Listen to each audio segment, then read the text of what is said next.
രക്ഷാകര പദ്ധതി എങ്ങനെയാണ് ബൈബിളിൽ ഇതൾ വിരിഞ്ഞു വരുന്നത് എന്നതിനെ കുറിച്ച് മനസ്സിലാക്കാനാണ് ഇന്ന് നമ്മൾ ശ്രമിക്കുന്നത്. യഥാർത്ഥത്തിൽ നമ്മൾ വായിക്കുന്ന വചന ഭാഗം നമുക്ക് വചനം മനസ്സിലാവുന്നതിന് നമ്മളെ സഹായിക്കുന്ന വിധത്തിൽ ചില ബൈബിളുമായി ബന്ധപ്പെട്ട ആമുഖ ചിന്തകൾ, ബൈബിളിൽ എങ്ങനെയാണ് രക്ഷാകര പദ്ധതി അവതരിപ്പിച്ചിരിക്കുന്നത് എന്നുള്ള വിഷയമാണ് ഞാൻ നിങ്ങളോട് സംസാരിക്കാൻ ആഗ്രഹിക്കുന്നത്. അപ്പൊ അതുകൊണ്ട് തന്നെ ഇത് വളരെയധികം ശ്രദ്ധാപൂർവം നിങ്ങൾ കേൾക്കേണ്ടതുണ്ട്, ശ്രദ്ധിക്കേണ്ടതുണ്ട്. നമ്മൾ ബൈബിളിനെ അതിന്റെ പുറത്ത് നിന്നുകൊണ്ട് നോക്കിക്കാണാൻ പരിശ്രമിക്കുകയാണ്. അപ്പോൾ നിങ്ങളുടെ കയ്യിൽ ഒരു നോട്ട്ബുക്കും പേനയും ഉണ്ടാവുന്നത് നല്ലതാണ്. കാരണം ഞാൻ പറയുന്ന ഇൻഫർമേഷൻ എല്ലാം നമ്മൾ ഓർമ്മയിൽ സൂക്ഷിക്കാൻ, ഒരു ഒറ്റയടിക്ക് സൂക്ഷിക്കാൻ പ്രയാസമായിരിക്കും. അതുകൊണ്ട് അത് നിങ്ങൾ നോട്ട് ചെയ്യുന്നത് മുന്നോട്ട് പോകുമ്പോൾ ബൈബിൾ കൂടുതൽ ആഴമായി മനസ്സിലാക്കുന്നതിന് നിങ്ങളെ സഹായിക്കും എന്നുള്ളത് കൊണ്ടാണ് അത് അല്പം കൂടി ശ്രദ്ധ അതിന് കൊടുക്കണമെന്ന് ഞാൻ ആവശ്യപ്പെടുന്നത്. നമുക്ക് ബൈബിളിനെ മനസ്സിലാക്കുമ്പോൾ ബൈബിൾ എന്ന പേരിന്റെ അർത്ഥം ദ ബുക്ക് എന്നാണ്. ദ ബുക്ക്, പുസ്തകം എന്നാണ്. എന്ന് പറഞ്ഞാൽ ദ ഓൺലി ബുക്ക്, അല്ലെങ്കിൽ കുറച്ചുകൂടെ ആഴമായി ചിന്തിച്ചാൽ ഏറ്റവും പ്രധാനപ്പെട്ട പുസ്തകം. അപ്പൊ ഞാൻ ബൈബിളിന്റെ ആ പ്രാധാന്യം ഒന്ന് ചൂണ്ടിക്കാണിക്കാൻ ആഗ്രഹിക്കുകയാണ്. എന്താണ് ബൈബിളിന്റെ പ്രത്യേകത? What is the uniqueness of Bible? നമ്മുടെ കരങ്ങളിൽ നമുക്ക് ലഭിച്ചിട്ടുള്ള ഈ വേദഗ്രന്ഥത്തിന്റെ സവിശേഷത എന്താണ്? അതിന്റെ അനന്യത എന്താണ്? യുണീക്നെസ് എന്താണ്? അതായത് ബൈബിൾ ദ ബുക്ക് എന്നാണ് ബൈബിളിന്റെ അർത്ഥമെങ്കിലും യഥാർത്ഥത്തില് ബൈബിൾ എന്ന് പറയുന്നത് 73 പുസ്തകങ്ങളുടെ സമാഹാരമാണ്. ഒരു ബുക്കല്ല, മറിച്ച് 73 ബുക്കുകളുടെ സമാഹാരമാണ് ബൈബിൾ. അപ്പോ ബൈബിള് ശരിക്കും പറഞ്ഞാൽ Bible is a collection of books, ബുക്കുകളുടെ സമാഹാരമാണ്. ഇനി അത് മാത്രമല്ല, ഈ ബൈബിൾ എഴുതപ്പെട്ടത് സാധാരണഗതിയിൽ ഒരു മനുഷ്യൻ ഒരു പുസ്തകം എഴുതുന്നത് പരമാവധി അയാളുടെ ആയുസ് മുഴുവൻ എടുത്ത് ഒരുപക്ഷെ ഒരു ഗ്രന്ഥരചന പൂർത്തിയാക്കും. മാക്സിമം. ചില ആളുകൾ 6 മാസം കൊണ്ട് പുസ്തകം എഴുതും, 2 മാസം കൊണ്ട് എഴുതും, ചിലപ്പോ 5 കൊല്ലം കൊണ്ട് എഴുതും. പക്ഷെ ബൈബിൾ എന്ന ഈ പുസ്തകങ്ങളുടെ സമാഹാരം അഥവാ ബൈബിൾ എന്ന ഈ പുസ്തകം, ഈ ഗ്രന്ഥം എഴുതപ്പെട്ടത് ഏതാണ്ട് 1500 വർഷങ്ങൾ കൊണ്ടാണ്. ഉൽപ്പത്തി മുതൽ വെളിപാട് വരെയുള്ള 73 ഗ്രന്ഥങ്ങൾ എഴുതപ്പെടാൻ ഏതാണ്ട് 1500 വർഷങ്ങൾ എടുത്തു, 15 നൂറ്റാണ്ടുകൾ എടുത്തു. മാത്രമല്ല, ബൈബിൾ എഴുതിയത്, ബൈബിളിലെ ഈ 73 ഗ്രന്ഥങ്ങൾ പരിശോധിക്കുമ്പോൾ അതിന്റെ എഴുത്തുകാര് 47 പേരാണ്. 47 ഗ്രന്ഥകാരന്മാർ 1500 വർഷങ്ങൾ കൊണ്ട് എഴുതിയ ഗ്രന്ഥം. ഇനി ഈ ഗ്രന്ഥകാരന്മാരുടെ കൂട്ടത്തിൽ രാജാക്കന്മാരുണ്ട്, പട്ടാളക്കാരുണ്ട്, കർഷകരുണ്ട്, തത്വജ്ഞാനികളുണ്ട്, ഫിലോസഫേഴ്സ് ഉണ്ട്, മുക്കുവന്മാരുണ്ട്, ചുങ്കക്കാരുണ്ട്, കവികളുണ്ട്, സംഗീതജ്ഞന്മാരുണ്ട്, രാഷ്ട്രീയക്കാരുണ്ട്, ഡോക്ടർമാരുണ്ട്, പണ്ഡിതന്മാരുണ്ട്, ആട്ടിടയന്മാരുണ്ട്. ഈ 47 ഗ്രന്ഥകാരന്മാരിൽ കവികളുണ്ട്, സംഗീതജ്ഞന്മാരുണ്ട്, തത്വചിന്തകരുണ്ട്, വൈദ്യന്മാരുണ്ട്, മത്സ്യബന്ധന തൊഴിലാളികളുണ്ട്, കർഷകരുണ്ട്, പട്ടാളക്കാരുണ്ട്, രാജാക്കന്മാരുണ്ട്. 47 ഗ്രന്ഥം എന്ന് പറഞ്ഞാൽ ജീവിതത്തിന്റെ വിവിധ തുറകളിൽപ്പെട്ട വ്യക്തികൾ എഴുതിയ ഗ്രന്ഥമാണിത്. മറ്റൊരു പ്രത്യേകത, ഇത് എഴുതപ്പെട്ടത് 3 ഭാഷകളിലാണ്. ആദിമ ഗ്രന്ഥം എഴുതപ്പെടുന്നത് 3 ഭാഷകളിലാണ്. ഇതിലെ പുസ്തകങ്ങൾ എഴുതപ്പെടുന്നത് പ്രധാനമായും എബ്രായ, അരമായിക്, ഗ്രീക്ക് ഭാഷകളിലാണ് ഈ പുസ്തകം എഴുതപ്പെടുന്നത്. 3 ഭൂഖണ്ഡങ്ങളിലിരുന്നാണ് ഈ എഴുത്തുകാർ ഇത് എഴുതിയത്. ഏഷ്യ, ആഫ്രിക്ക, യൂറോപ്പ് എന്നീ 3 വൻകരകളിൽ എഴുതപ്പെട്ട ഗ്രന്ഥമാണിത്. ഞാൻ പറഞ്ഞു വന്നത് ഇതാണ്, ബൈബിൾ എന്ന വാക്കിന്റെ അർത്ഥം ദ ബുക്ക് എന്നാണ്. പക്ഷേ Bible is a collection of books. അത് പുസ്തകങ്ങളുടെ സമാഹാരമാണ്. എത്ര പുസ്തകങ്ങൾ? 73 പുസ്തകങ്ങൾ. ഈ 73 പുസ്തകങ്ങൾ എഴുതാൻ 1500 വർഷങ്ങൾ എടുത്തു.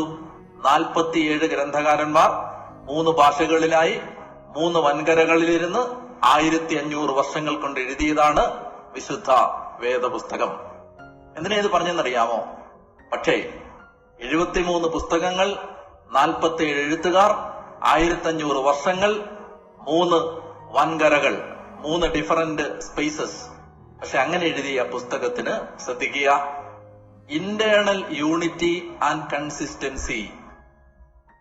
ലോകത്ത് ഒരു പുസ്തകത്തിനും അവകാശപ്പെടാനില്ലാത്ത ആന്തരിക പൊരുത്തം, ലോജിക്കൽ സീക്വൻസ്. ഇന്റേണൽ യൂണിറ്റി എന്ന് പറഞ്ഞാൽ ഉൽപ്പത്തി പറഞ്ഞതിന്റെ വിപരീതം പുറപ്പാട് പറയില്ല, പുറപ്പാട് പറഞ്ഞതിന്റെ വിപരീതം ലേവ്യരോ നിയമാവർത്തനമോ പറയില്ല. ഉൽപ്പത്തിയിൽ ചോദിച്ച ചോദ്യങ്ങൾക്ക് വെളിപാടിൽ ഉത്തരവുണ്ട്. ഉൽപ്പത്തിയിലെ സമസ്യകളുടെ കുരുക്കഴിയുന്നത് ബൈബിളിലെ 73ാമത്തെ പുസ്തകമായ വെളിപാടിലാണ്. ഇന്റേണൽ കൺസിസ്റ്റൻസി ആൻഡ് യൂണിറ്റി, ഇത് ലോകത്ത് ഒരു ഗ്രന്ഥത്തിനും അവകാശപ്പെടാനില്ലാത്ത ലോജിക്കൽ സീക്വൻസ് ബൈബിളിലുണ്ട്. ഉദാഹരണത്തിന്, പറുദീസ നഷ്ടപ്പെടുന്നത് ഉൽപ്പത്തിയിലാണെങ്കിൽ പറുദീസ തിരിച്ചു പിടിക്കുന്നത് വെളിപാടിലാണ്. ജീവന്റെ വൃക്ഷത്തിലേക്കുള്ള വഴി അടയ്ക്കപ്പെട്ടത് ഉൽപ്പത്തിയിലാണെങ്കിൽ ജീവവൃക്ഷത്തിൽ നിന്ന് പഴം പറിച്ച് തരുന്നത് വെളിപാടിലാണ്. എന്ന് പറഞ്ഞാൽ ആദ്യത്തെ പുസ്തകം അവശേഷിപ്പിച്ച ചോദ്യങ്ങൾക്ക് ഉത്തരം കിട്ടുന്നത് അവസാനത്തെ പുസ്തകത്തിലാണ്. Internal unity and logical sequence, internal consistency, unity. അപ്പൊ ഇത് പ്രത്യേകം നമ്മൾ മനസ്സിലെടുത്തി. നമ്മൾ കൈകാര്യം ചെയ്യുന്ന ഗ്രന്ഥം അസാധാരണമായ ഒരു ഗ്രന്ഥമാണ്. അപ്പോ എന്തുകൊണ്ടാണത്? 73 പുസ്തകങ്ങൾ, 47 പേര് എഴുതിയിട്ടും ഇതിനകത്ത് പൊരുത്തമുള്ളത്, പൊരുത്തക്കേടില്ലാത്തത്. ഞാൻ സമയക്കുറവ് കൊണ്ടാണ്, അല്ലെങ്കിൽ ബൈബിൾ ചർച്ച ചെയ്യുന്ന തീമുകൾ മാത്രം ഞാൻ എഴുതി വെച്ചിട്ടുണ്ട്. ആ ബൈബിൾ ചർച്ച ചെയ്യുന്ന വിഷയങ്ങൾ, ആ വിഷയങ്ങളിൽ ഈ 73 ഗ്രന്ഥങ്ങളിൽ ഒരിക്കൽ പോലും ഒരു പൊരുത്തക്കേട് കണ്ടെത്താൻ പറ്റില്ല. എന്ന് പറഞ്ഞാൽ ഒരു ഗ്രന്ഥം പറഞ്ഞതിന് വിപരീതമായി ഒരു പ്രധാനപ്പെട്ട വിഷയത്തിൽ ബൈബിൾ പൊരുത്തക്കേട്, ഒരു അഭിപ്രായ വ്യത്യാസം പറയില്ല. അപ്പൊ അത് എന്തുകൊണ്ടാണ് ചോദിക്കേണ്ട ചോദ്യം, അതെന്തുകൊണ്ടാണ് അങ്ങനെ ഒരു പൊരുത്തക്കേടില്ലാത്തത്? അതിന് ഉത്തരം ഇതാണ്: ബൈബിൾ എഴുതിയത് മനുഷ്യരല്ല, പരിശുദ്ധാത്മാവാണ്. നമ്മൾ പിന്നീട് ആ വിഷയം ചർച്ച ചെയ്യും. ബൈബിളിനെ സഭ പഠിപ്പിക്കുന്നത്, ദൈവവചനം പഠിപ്പിക്കുന്നത്, ബൈബിൾ ഒരു ദൈവനിവേശിത ഗ്രന്ഥമാണ്. Bible is an inspired text. അതിനെ ഈശോ വിളിക്കുന്നത് സ്ക്രിപ്ചർ എന്നാണ്. തിരുവെഴുത്തുകൾ, തിരുലിഖിതങ്ങൾ. ഈശോ ബൈബിളിനെ വിളിച്ച വാക്കെന്താണ്? സ്ക്രിപ്ചർ, തിരുവെഴുത്തുകൾ, വിശുദ്ധ ലിഖിതം. ഈശോ പറയുന്നു, വിശുദ്ധ ലിഖിതങ്ങളിൽ നിത്യജീവൻ ഉണ്ടെന്ന് നിങ്ങൾ വിശ്വസിക്കുന്നു. ശരിയാണ് താനും. വിശുദ്ധ ലിഖിതങ്ങളിൽ പരിശുദ്ധാത്മാവിനാൽ പ്രചോദിതനായി ദാവീദ് ഇങ്ങനെ പറഞ്ഞിട്ടുണ്ട്. ഈശോ പറയുകയാണ്. അപ്പോ പരിശുദ്ധാത്മാവാണ് ഗ്രന്ഥകാരൻ. അപ്പൊ മനസ്സിലുറപ്പിക്കുക, ബൈബിൾ എഴുതിയത് ഈ 47 ഗ്രന്ഥകാരന്മാരല്ല, ഹോളി സ്പിരിറ്റ് ആണ്. അതുകൊണ്ടാണ് ഈ ഇന്റേണൽ യൂണിറ്റിയും ഈ ഇന്റേണൽ കൺസിസ്റ്റൻസിയും. ബൈബിൾ സ്വയം ഒറ്റുകൊടുക്കാത്തത്, ബൈബിൾ സ്വയം വിട്രൈ ചെയ്യാത്തത്, ബൈബിൾ ആ ഗ്രന്ഥത്തിനകത്ത് തന്നെ പൊരുത്തക്കേടുകൾ മറച്ചു വെക്കാത്തത്, അത് ഒരു എഴുത്തുകാരന്റെ തൂലികയിൽ നിന്ന് ഉതിർന്നു വീണ വാക്യങ്ങളും വാക്കുകളും അക്ഷരങ്ങളും ആയതുകൊണ്ടാണ്. അതാണ് ബൈബിളിന്റെ അനന്യത. ഇനി എഴുത്തുകാരന്മാർ ഈ ഗ്രന്ഥം എഴുതുന്നത് മരുഭൂമിയിൽ വെച്ച് എഴുതപ്പെട്ട പുസ്തകമുണ്ട്, ജയിലിൽ വെച്ച്, കാരാഗൃഹത്തിൽ വെച്ച് എഴുതപ്പെട്ടിട്ടുണ്ട്, കൊട്ടാരത്തിൽ വെച്ച് എഴുതപ്പെട്ടിട്ടുണ്ട്, യാത്രക്കിടയിൽ എഴുതപ്പെട്ടിട്ടുണ്ട്, പ്രവാസത്തിൽ എഴുതപ്പെട്ടിട്ടുണ്ട്. മരുഭൂമിയിൽ ഇരുന്നു കൊണ്ടാണ്. മോശ ഇത് കുറിച്ചത് മരുഭൂമിയുടെ ഏതോ ഇടത്താവളങ്ങളിൽ ഇരുന്നു കൊണ്ടാവണം, ഏതോ ഗുഹയ്ക്കകത്ത് ഇരുന്നു കൊണ്ടാവണം. ജയിൽ മുറിയിൽ ഇരുന്നു കൊണ്ട് പൗലോസ് അപ്പോസ്തലൻ എഴുതിയ ഗ്രന്ഥങ്ങൾ ഇതിനകത്തുണ്ട്. കൊട്ടാരത്തിൽ ഇരുന്നുകൊണ്ട് ദാനിയേൽ എഴുതിയ ഗ്രന്ഥം ഇതിനകത്തുണ്ട്. യാത്രക്കിടയിൽ ലൂക്ക എഴുതിയ ഗ്രന്ഥം ഇതിനകത്തുണ്ട്. പാത്മോസ് ദ്വീപിന്റെ പ്രവാസത്തിലും അടിമത്തത്തിലും ഇരുന്നുകൊണ്ട് യോഹന്നാൻ എഴുതിയ ഗ്രന്ഥം ഇതിനകത്തുണ്ട്. ഇത് എഴുതപ്പെടുന്നത് മൾട്ടിപ്പിൾ കോണ്ടെക്സ്റ്റുകളിലാണ് ഈ ഗ്രന്ഥങ്ങൾ എഴുതപ്പെട്ടത്. ഇതിനകത്ത് വ്യത്യസ്തങ്ങളായ സാഹിത്യ രീതികളുണ്ട്. ബൈബിളിനകത്ത് കവിതയുണ്ട്, ചരിത്രാഖ്യാനങ്ങളുണ്ട്, സംഗീതമുണ്ട്, പ്രണയമുണ്ട്, പ്രബോധന രേഖകളുണ്ട്, വ്യക്തിപരമായ കത്തുകളുടെ രൂപത്തിൽ എഴുതപ്പെട്ട പുസ്തകങ്ങളുണ്ട്, മെമ്മയേഴ്സ് ഉണ്ട്, ഓർമ്മക്കുറിപ്പുകളുണ്ട്, ആക്ഷേപഹാസ്യമുണ്ട്, ജീവചരിത്രമുണ്ട്, ആത്മകഥയുണ്ട്, നിയമമുണ്ട്, പ്രവചനമുണ്ട്, ഉപമയുണ്ട്, ഉൽപ്രേക്ഷയുണ്ട്. അതായത് മനുഷ്യൻ കണ്ടുപിടിച്ചിട്ടുള്ള എല്ലാ സാഹിത്യ രൂപങ്ങളും ബൈബിളിൽ കണ്ടെത്താൻ കഴിയും. ലോകത്തെ ഏറ്റവും ഉദാത്തമായ സാഹിത്യ സൃഷ്ടികളുടെ കൂട്ടത്തിൽ ലോകത്തിലെ വിശ്വസാഹിത്യകാന്മാർ വേർതിരിച്ച് കാണുന്ന ഗ്രന്ഥങ്ങളിലൊന്നാണ് ബൈബിളിലെ ഇയ്യോബിന്റെ പുസ്തകം, ജോബിന്റെ പുസ്തകം. അപ്പോ ഉദാത്തമായ സാഹിത്യ കൃതിയാണ് ബൈബിൾ. അത് വ്യത്യസ്തങ്ങളായ സാഹിത്യ സങ്കേതങ്ങൾ ബൈബിൾ ഉപയോഗിച്ചിട്ടുണ്ട്. ഇനി ലോകത്താദ്യമായി അച്ചടിക്കപ്പെട്ട ഗ്രന്ഥം ബൈബിളാണ്. ലോകത്ത് എല്ലാ കാലത്തെയും ബെസ്റ്റ് സെല്ലർ ബൈബിളാണ്. ലോകത്തെ 2200 ഭാഷകളിലേക്ക് തർജ്ജമ ചെയ്യപ്പെട്ട ഗ്രന്ഥം ബൈബിളാണ്. ലോകത്ത് ഇന്ന് വരെ മറ്റൊരു ഗ്രന്ഥവും ഇത്രയും ഭാഷകളിലേക്ക് ഭാഷാന്തരം ചെയ്യപ്പെട്ടിട്ടില്ല, തർജ്ജമ ചെയ്തിട്ടില്ല. 2200-ലധികം, കൂടിയാലേ ഉള്ളൂ, കുറയില്ല. 2200-ലധികം ഭാഷകളിലേക്ക് ഈ ഗ്രന്ഥം തർജ്ജമ ചെയ്യപ്പെട്ടിട്ടുണ്ട്. വെർണാക്കുലർ ലാംഗ്വേജുകളിൽ, റീജിയണൽ ലാംഗ്വേജുകളിലേക്ക് ബൈബിൾ ട്രാൻസ്ലേറ്റ് ചെയ്യപ്പെട്ടിട്ടുണ്ട്. ഓരോ 5 സെക്കൻഡിലും ഒരു മനുഷ്യന്റെ കയ്യിലേക്ക് പുതിയതായി ഒരു ബൈബിൾ വെച്ചു കൊടുക്കപ്പെടുന്നുണ്ട്. ഇന്നും ബൈബിൾ അച്ചടിച്ച് വിതരണം ചെയ്യുന്ന കമ്പനികൾക്ക് കണക്ക് കൂട്ടാനോ കണക്കിൽ ഒതുക്കാനോ ആവാത്തത്ര ബൃഹത്താണ് ബൈബിൾ വിറ്റഴിക്കപ്പെട്ടതിന്റെ ചരിത്രം. ഞാൻ പറഞ്ഞു വരുന്നത്, അത്യുദാത്തമായ ഒരു ഗ്രന്ഥമാണ് ദൈവം തന്റെ മക്കൾക്ക് വേണ്ടി അവശേഷിപ്പിച്ചു വെച്ചത്. ഇനി മറ്റൊരു രസകരമായ കൗതുകകരമായ ഒരു പ്രത്യേകത, വോൾട്ടയർ എന്ന് പറയുന്ന ഈ ഫ്രഞ്ച് വിപ്ലവത്തിന്റെ പിന്നിൽ പ്രവർത്തിച്ച ബൗദ്ധിക ശക്തികളിൽ ഒരാളായിരുന്നു വോൾട്ടയർ.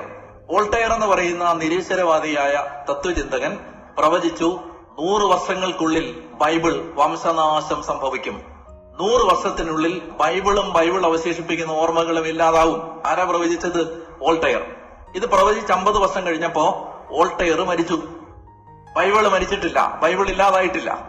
100 കൊല്ലം കൊണ്ട് ബൈബിൾ ഇല്ലാതാകുമെന്ന് പ്രവചിച്ച വോൾട്ടയറിന്റെ വീടും അയാളുടെ പ്രിന്റിംഗ് പ്രസും ജനീവ ബൈബിൾ സൊസൈറ്റി വിലക്കെടുത്ത് വോൾട്ടയറിന്റെ വീട്ടിൽ ബൈബിൾ സൂക്ഷിച്ചു വെച്ച വെയർ ഹൗസ് ആയിട്ട്, സ്റ്റോർ ഹൗസ് ആയിട്ട് മാറ്റി.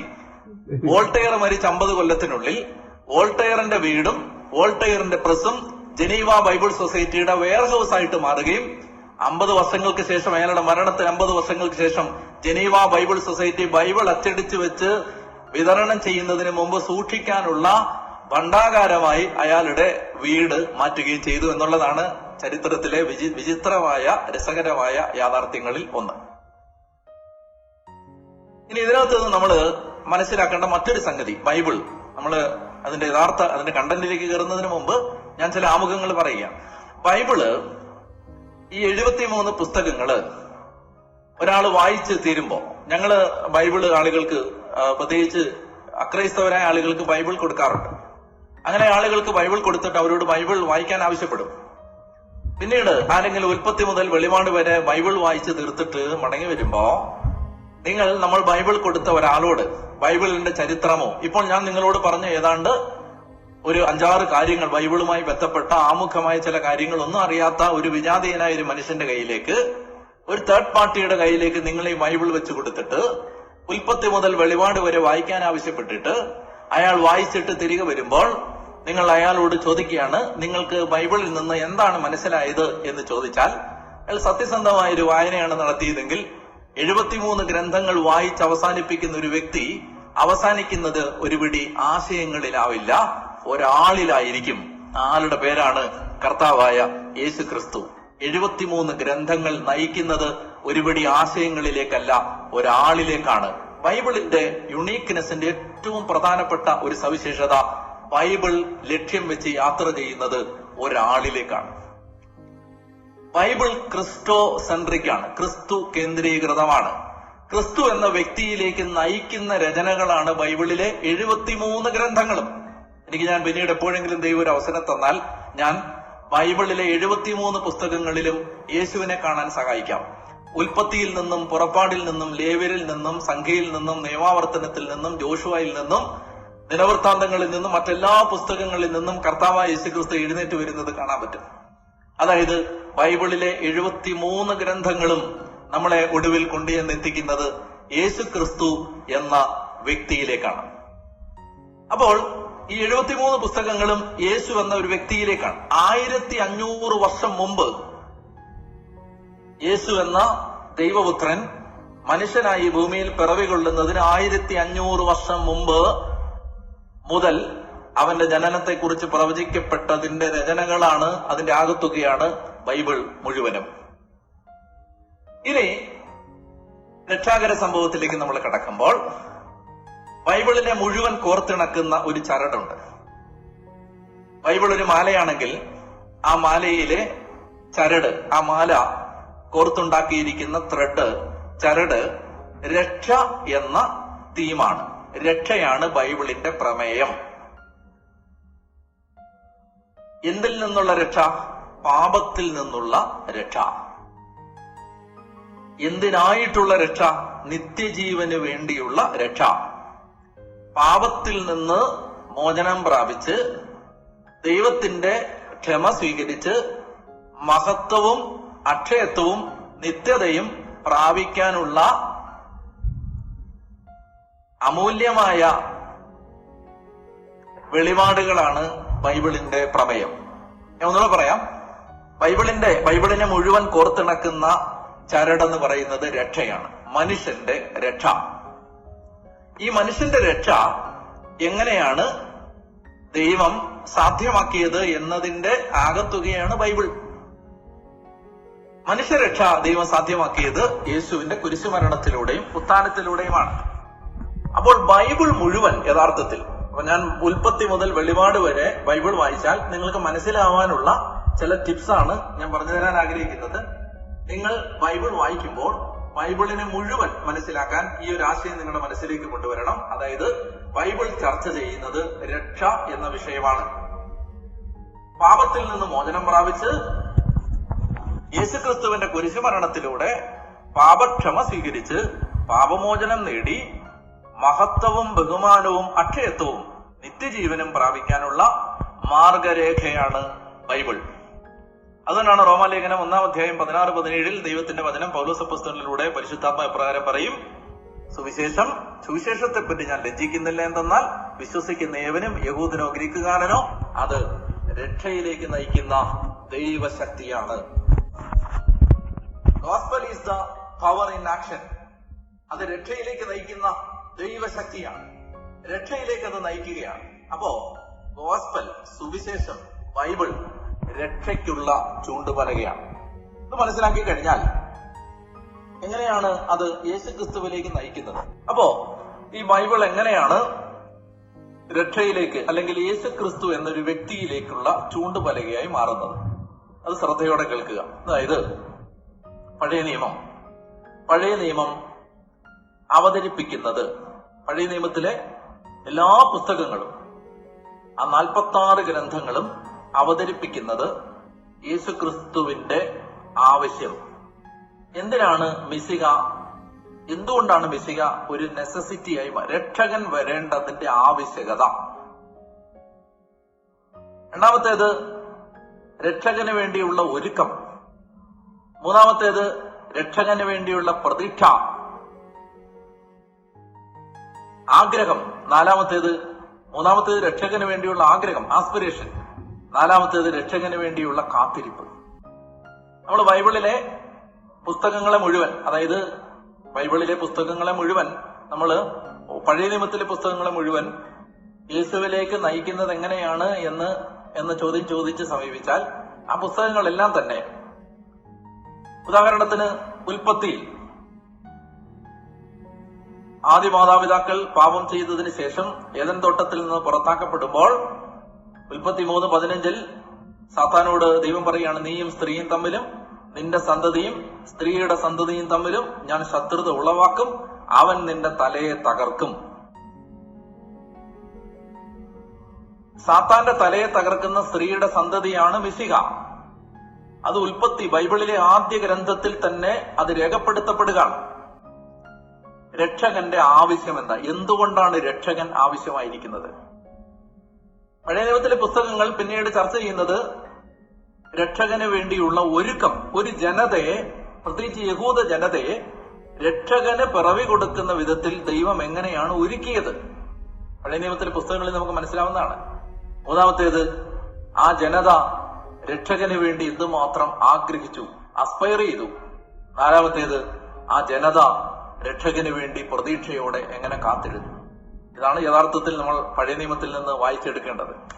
പുതിയ നിയമം വരുമ്പോ, പുതിയ നിയമം രക്ഷകന്റെ മനുഷ്യാവതാരം, വെളിപ്പെടുത്തപ്പെടൽ, മാനിഫെസ്റ്റേഷൻ, പിന്നീട് രക്ഷകനെ കുറിച്ചുള്ള പ്രഘോഷണം, രക്ഷകനെ കുറിച്ച് പ്രബോധനം, സുവിശേഷം പ്രഘോഷിച്ചത്, പിന്നീട് വെളിപാട് പുസ്തകത്തിലേക്കൊക്കെ വരുമ്പോ എങ്ങനെയാണ് ഈ സർവപ്രപഞ്ചവും യേശുക്രിസ്തു എന്ന ഏകരക്ഷകനിൽ ഒന്നിപ്പിക്കപ്പെടുന്നത്, കൺസ്യൂമേഷൻ ഇൻ ജീസസ് ക്രൈസ്റ്റ്. രക്ഷകന്റെ മാനിഫെസ്റ്റേഷൻ, രക്ഷകനെ കുറിച്ചുള്ള പ്രൊപ്പഗേഷൻ, രക്ഷകനിലുള്ള കൺസ്യൂമേഷൻ. അപ്പോ ബൈബിള് മുഴുവൻ യഥാർത്ഥത്തില് ബൈബിളിൽ ഇപ്പോ നമ്മള് വേദപുസ്തകം എടുത്തിട്ട് നമ്മൾ ബൈബിളിലെ ഏത് ഗ്രന്ഥം തുറന്നാലും, ഇപ്പൊ ഞാൻ വെറുതെ തുറക്കുകയാണ്, എസെക്കിയേൽ തുറന്നാൽ എസെക്കിയേലിൽ ഞാൻ വായിച്ചെടുക്കേണ്ടത് ഇതിനകത്ത് എവിടാണ് കർത്താവ്, ഇത് ഈശോയിലേക്ക് എങ്ങനെയാണ് ഇത് നയിക്കുന്നത്, എന്താണ് ഈ ഗ്രന്ഥം സുവിശേഷത്തിലേക്ക് നയിക്കുന്ന, എങ്ങനെയാണ് ഇത് സുവിശേഷത്തിലേക്ക് നയിക്കുന്നത്. നമ്മുടെ ബൈബിൾ വായനയിലെ നമ്മുടെ പ്രധാനപ്പെട്ട ഒരു അന്വേഷണം, ഒരു ചോദ്യം ഇതാണ്, രക്ഷകനിലേക്ക് ഇതെങ്ങനെയാണ് നയിക്കുന്നത്. ഞാൻ അതിലേക്ക് പിന്നീട് ഡീറ്റെയിൽ ആയിട്ട് പിന്നീട് ഇതെല്ലാം വരും. അപ്പൊ അതുകൊണ്ട് നിങ്ങൾ മനപ്രയാസമൊന്നും വേണ്ട. അപ്പോ ഞാൻ പറഞ്ഞു വന്ന ഇത്രയാണ്, ദ ഹോൾ ബൈബിൾ ഈസ് ക്രിസ്റ്റോസെൻട്രിക്. ബൈബിളിലെ എല്ലാ പുസ്തകങ്ങളും യേശുക്രിസ്തു കേന്ദ്രീകൃതമാണ്. എല്ലാ പുസ്തകങ്ങളിലും ഈശോ ഉണ്ട്. ഞാന് പെട്ടെന്ന് മനസ്സിലാവാൻ ഒത്തിരി ഉദാഹരണമുണ്ട്. ഒരു ഉദാഹരണം പറയാം. അതായത് ലേവ്യ പുസ്തകത്തില് നമ്മളിങ്ങനെ വായിക്കും, പ്രാവിനെ ബലി കൊടുക്കുമ്പോ, പ്രാവിനെ ബലിപീഠത്തിൽ വെച്ച് ബലി കൊടുക്കുന്ന സമയത്ത് ആ പ്രാവിനെ ഇങ്ങനെ എടുത്തിട്ട് ചിറക് വിരിച്ച് ഇങ്ങനെ നിർത്തി ആ പ്രാവിനെ ഇങ്ങനെ പിളർക്കും. പക്ഷെ രണ്ടായിട്ട് കീറി മുറിച്ച് കളയാൻ പാടില്ല, അങ്ങനെയാണ് നിയമം. ഒരു പ്രാവിനെ എടുത്തിട്ട് അതിനെ ഇങ്ങനെ കീറി ഇങ്ങനെ നിർത്തിയാൽ നിങ്ങൾക്ക് ആ പ്രാവിനെ നോക്കിയാൽ, സൂക്ഷിച്ചു നോക്കിയാൽ ഒരു കുരിശ് കാണാം. ആ പ്രാവാണ്, ആ ബലി കൊടുക്കപ്പെട്ട പ്രാവാണ് പിന്നീട് കാലാന്തരത്തിൽ ക്രിസ്തുവിന്റെ ബലിയിലേക്കുള്ള സൂചനയായിട്ട് മാറുന്നത്. ആ പ്രാവിൽ യേശുവിന്റെ നിഴല് കിടപ്പുണ്ട്. കുറച്ചുകൂടെ വ്യക്തമായിട്ട് മറ്റൊരു ഉദാഹരണം പറഞ്ഞാൽ, അബ്രാഹാം ഇസഹാക്കിനെ ബലി കഴിക്കുന്ന സമയത്ത് പോകുന്ന വഴിക്ക് അബ്രാഹാമിനെ ഒരു വശത്ത് നമുക്ക് നിർത്തിയാൽ പരിശുദ്ധ അമ്മയെ വേറൊരു വശത്ത് നിർത്താം. പഴയ നിയമത്തിൽ അബ്രാഹാം ഇസഹാക്കിനെയും കൊണ്ടുപോയ യാത്ര, പുതിയ നിയമത്തില് മറിയം മാതാവ് ഈശോയും കൊണ്ടുപോയ യാത്ര. അബ്രാഹാം പോകുന്നത് മൊറിയ മലയുടെ മുകളിലേക്ക്, പരിശുദ്ധ അമ്മ ഈശോയും കൊണ്ട് പോകുന്നത് കാൽവരി മലയുടെ മുകളിലേക്ക്. ഇസഹാക്ക് വിറകുകെട്ട് ചുമന്നുകൊണ്ടു പോകുന്നു, ഈശോ മരക്കുരിശ് ചുമന്നുകൊണ്ടു പോകുന്നു. ഇസഹാക്കിനെ വിറകുകെട്ട്, അവർ ചുമന്നുകൊണ്ടുവന്ന വിറകുകെട്ട് വിരിച്ച് അതിൽ കിടത്തി ബന്ധിക്കുന്നു, ഈശോയെ കുരിശിൽ ചേർത്ത് ബന്ധിക്കുന്നു.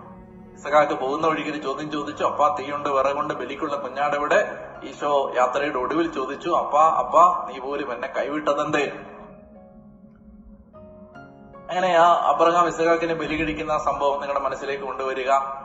അങ്ങനെ ബലി കഴിക്കാനായിട്ട് തുടങ്ങുമ്പോ ഇങ്ങനെ കത്തിയെടുത്ത് മകന്റെ ഹൃദയം പിളർക്കാൻ അപ്പൻ ഒരുങ്ങുന്ന നേരത്ത് പെട്ടെന്നൊരു സ്വരം ഉണ്ടാവുകയാണ്, മകന്റെ മേൽ കത്തി വെക്കരുത്, മകനെ കൊല്ലരുത്, അവനെ തിരിച്ചു കൊണ്ടുപോയിക്കൊള്ളുക. അപ്പൊ ഞാൻ ഇനി എന്തിനാണ് ബലി അർപ്പിക്കേണ്ടത് എന്ന സംശയത്തോട് അബ്രഹാം നിൽക്കുമ്പോ ദൂതൻ അവനോട് തിരിഞ്ഞു നോക്കാൻ ആവശ്യപ്പെട്ട്, അങ്ങനെ അബ്രഹാം തിരിഞ്ഞു നോക്കുമ്പോ, ശ്രദ്ധിക്കണം, അബ്രഹാം തിരിഞ്ഞു നോക്കുമ്പോ ഇസഹാക്കിനെ വെറുതെ വിടുകയാണ്. അപ്പൊ ഇസഹാക്കിന് പകരം ഇനി എന്ത് ബലി അർപ്പിക്കും എന്ന ചോദ്യം ചോദിക്കുമ്പോ തിരിഞ്ഞു നോക്കുക എന്ന് പറഞ്ഞാൽ അങ്ങ് ദൂരേക്ക് നോക്കുമ്പോ കുറെ ദൂരെ അബ്രഹാം കാണുകയാണ് ഒരു മുൾപ്പടർപ്പിനകത്ത് കൊമ്പുടക്കി കിടക്കുന്ന ഒരു മുട്ടാട്. മുൾപ്പടർപ്പിനകത്ത് വിഷ്വലൈസ്, മുൾപ്പടർപ്പിനകത്ത് കൊമ്പുടക്കി കിടക്കുന്ന ഒരു മുട്ടാട്.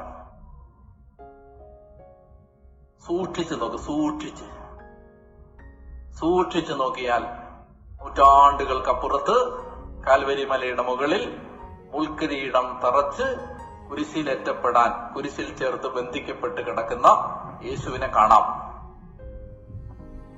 ഉൾപ്പടർപ്പിനകത്ത് കൊമ്പുടക്കി കിടക്കുന്ന മുട്ടാട്. അബ്രഹാം ഇസഹാക്കിന് പകരം ആ മുട്ടാടിനെ ബലി കഴിച്ചു. ഇസഹാക്കിന് പകരം ബലി കഴിക്കപ്പെട്ട മുട്ടാടാണ് യേശുക്രിസ്തു. എല്ലാം യേശുവിന്റെ ബലിയിലേക്കുള്ള സൂചനകളാണ്. ഇഷ്ടംപോലെ ഉണ്ട്. ഞാൻ പെട്ടെന്ന് എന്റെ മനസ്സിലേക്ക് വന്ന ഒന്ന് രണ്ട് ഉദാഹരണങ്ങൾ പറഞ്ഞു എന്നേ ഉള്ളൂ. എന്ത് പറഞ്ഞു വരുന്നത്, ബൈബിൾ മുഴുവൻ ക്രിസ്തു സെൻട്രിക് ആണ്. ബൈബിളിലെ ഓരോ ഗ്രന്ഥത്തിനകത്തും യേശുവിനെ വായിച്ചെടുക്കാൻ പറ്റും, യേശുവിനെ കാണാൻ പറ്റും. ബൈബിൾ ഒരു വ്യക്തിയെ നയിക്കുന്നത് യേശുവിലേക്കാണ്. ഇനി ബൈബിളിന്റെ മറ്റൊരു പ്രത്യേകത, ബൈബിൾ റിലയബിൾ ആയ ഒരു ഗ്രന്ഥമാണോ? ബൈബിൾ വിശ്വസനീയമാണോ? ബൈബിൾ ട്രൂത്ത്ഫുൾ ആണോ? സത്യസന്ധമാണോ ബൈബിളിലെ രചനകൾ? ബൈബിളിന്റെ റിലയബിലിറ്റിക്ക് എന്നെ ഏറ്റവും അധികം സ്വാധീനിച്ചിട്ടുള്ള, ഞാൻ ബൈബിൾ പഠിപ്പിക്കുമ്പോൾ എന്നെ ഏറ്റവും അധികം സ്പർശിച്ചിട്ടുള്ളൊരു കാര്യം, ബൈബിൾ സത്യസന്ധമാണ് എന്നതിന്റെ ഏറ്റവും വലിയ തെളിവ് ബൈബിളിലെ വീരപുരുഷന്മാരുടെ, ബൈബിളിലെ മഹാ ഇതിഹാസ പുരുഷന്മാരുടെ ബലം മാത്രമല്ല, ബലഹീനതകളും രേഖപ്പെടുത്തിയ ഗ്രന്ഥമാണ് ബൈബിൾ. ബൈബിൾ ഒരിക്കലും പക്ഷപാതപരമായി ഒരു മനുഷ്യനെയും ചിത്രീകരിച്ചിട്ടില്ല. ബൈബിൾ ഒരിക്കലും ഒരു പുരുഷനും അനാവശ്യമായ ഐതിഹാസിക പരിവേഷങ്ങൾ നൽകിയിട്ടില്ല. ഉദാഹരണത്തിന് അബ്രഹാം, വിശ്വാസികളുടെ പിതാവായ ഇസ്രായേൽ എന്ന ജനതതി രൂപപ്പെടുന്നത് ഈ മനുഷ്യരിൽ നിന്നാണ്. എന്ന് പറഞ്ഞാൽ ആ ജനതയുടെ പിതാവാണ് ഈ മനുഷ്യൻ. പക്ഷെ ആ മനുഷ്യന്റെ ബലഹീനതകൾ വരച്ചിട്ട ഗ്രന്ഥമാണ് ബൈബിൾ. ഇസ്രായേല് അതിന്റെ ഐശ്വര്യത്തിന്റെയും ഔന്നത്യത്തിന്റെയും ഉച്ചകോടിയിൽ, ജനിത്തിൽ എത്തിയ കാലമായിരുന്നു ദാവീദിന്റെ കാലം. ഞങ്ങളുടെ കാലത്തെ ദാവീദിന്റെ കാലം പോലെ ആക്കണമേ, ദാവീദിന്റെ രാജ്യം പുനഃസ്ഥാപിക്കണമേ എന്നൊക്കെയാണ് ഇസ്രായേലിന്റെ പ്രാർത്ഥനകൾ. വീരപുരുഷനായിരുന്നു ദാവീദ്. കാനാൻ ദേശം മുഴുവൻ കീഴടങ്ങുന്നത് BC 1000-ലാണ്, അതായത് ഈ ദാവീദിന്റെ കാലഘട്ടത്തിലാണ്. പക്ഷേ ദാവീദിന്റെ ഏറ്റവും അധമമായ ബലക്കുറവുകളെ വരച്ചു കാണിക്കുന്ന ഗ്രന്ഥമാണ് ബൈബിൾ. മറ്റൊരു ഉദാഹരണം പറഞ്ഞാൽ, മർക്കോസിന്റെ സുവിശേഷം എഴുതിയ വിശുദ്ധ മർക്കോസ് പത്രോസ് അപ്പോസ്തലന്റെ ശിഷ്യനായിരുന്നു. പത്രോസ് അപ്പോസ്തലന്റെ ബലഹീനതകൾ ഏറ്റവും സത്യസന്ധമായി എഴുതിയിരിക്കുന്നത് അദ്ദേഹത്തിന്റെ ഏറ്റവും പ്രിയപ്പെട്ട ശിഷ്യനായ മർക്കോസാണ്. ബൈബിൾ ഒരിക്കലും ഒരാളെയും വെള്ള പൂശുകയോ വൈറ്റ് വാഷ് ചെയ്യുകയോ അവരുടെ ബലഹീനതകളെ മറച്ചു പിടിക്കുകയോ അതില്ല എന്ന് സ്ഥാപിക്കുകയോ ചെയ്ത ഗ്രന്ഥമല്ല. ബൈബിൾ നന്മതിന്മകളെ സത്യസന്ധമായി സമീപിച്ച ഗ്രന്ഥമാണ്. അവസാനമായിട്ട് ഞാൻ ഈ ആമുഖത്തിന്റെ ഒടുവിൽ ഒരു കാര്യം കൂടെ പറയാൻ ആഗ്രഹിക്കുന്നു.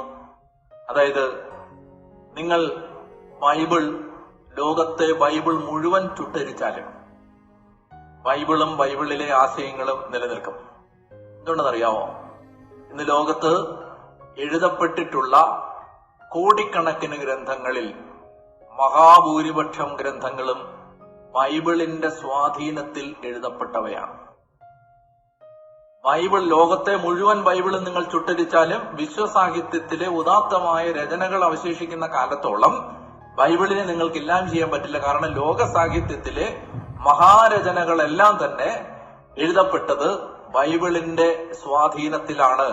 അതുകൊണ്ട് ബൈബിളിലെ ആശയങ്ങൾ നിലനിൽക്കാത്ത ഒരു സാഹിത്യ സൃഷ്ടി അല്ലെങ്കിൽ ഒരു സാഹിത്യത്തെ നിങ്ങൾക്ക് വിഷ്വലൈസ് ചെയ്യാൻ പറ്റില്ല.